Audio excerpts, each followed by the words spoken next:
A typical raindrop is about 4 millimeter in diameter. If a raindrop falls from a cloud which is at 1 kilometer above the ground, estimate its momentum when it hits the ground. Answer is density of water rho W is equal to 1000 kg per meter cube. Radius of raindrop R is equal to 2 millimeter, 2 into 10 power minus 3 meter. Height h is equal to 1 kilometer.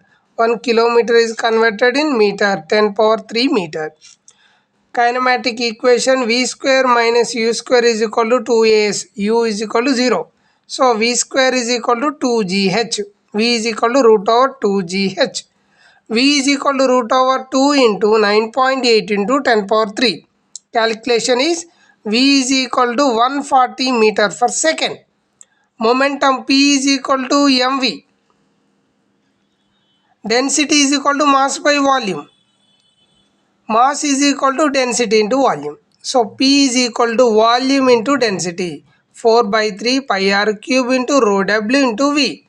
So P is equal to 4 by 3, pi is equal to 3.14, r is equal to 2 into 10 power minus 3 whole cube into 10 power 3 into 140. Total calculation P is equal to 0.00469 kg meter per second.